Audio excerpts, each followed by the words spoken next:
A girl like you. A girl like you cannot possibly have such big dreams, she said. When will you start being realistic? When will you remember your place?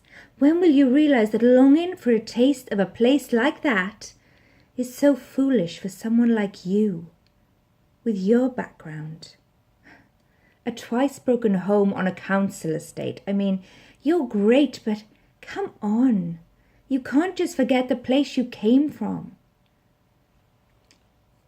And before she left for university, she quickly explained how settling for a smaller life isn't such a bad thing.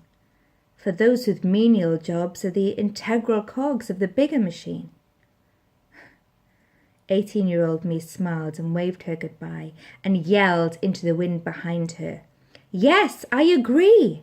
But when will you see? I'm not a cog. I am the whole damn machine.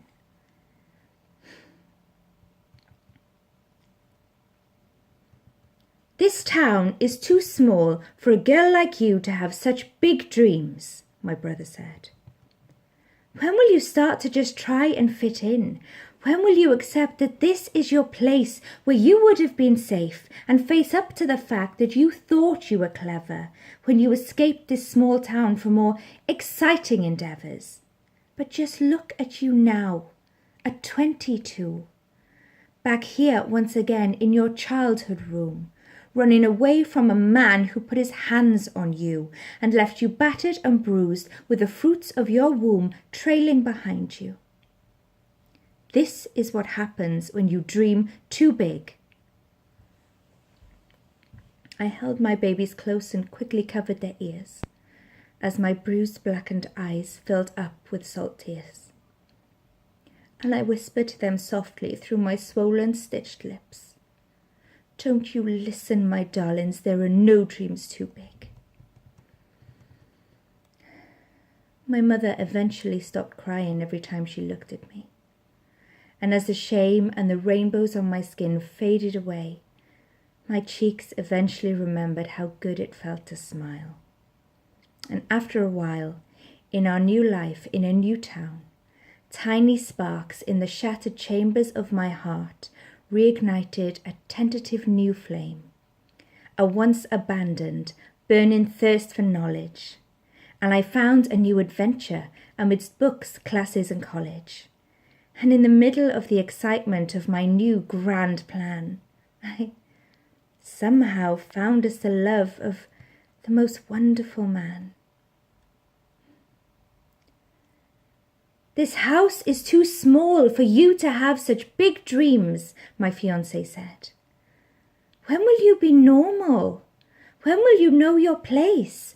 When will you realize that you are a mother and this place is not a space for your art?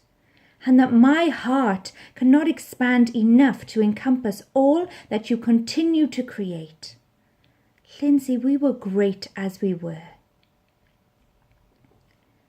He held my paint-splattered hands in his and tried to look deep into my star-filled eyes. "I was 18 when I stopped growing," he said. "We're 28 now, yet you still grow taller every single day." And right there, right then, I grew 5 inches more.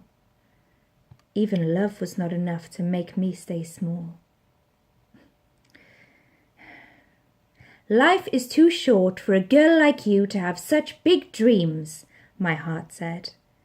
"What are you waiting for? What is it going to take? How can I make you finally see that now is the time to follow me and make those dreams real, before it's too late and the hands of fate have turned and dealt you a different plan? It's time to take your children's hands and show them how to follow the fire in their souls and climb great heights to claim the stars as their own and silence every single voice that dares try to tell them it's impossible." So that's what I did. And now my heart sings as my wings spread wider and I fly higher and higher, and finally I can say, yes, I'm where I'm meant to be. And I think I'm doing okay for a girl like me.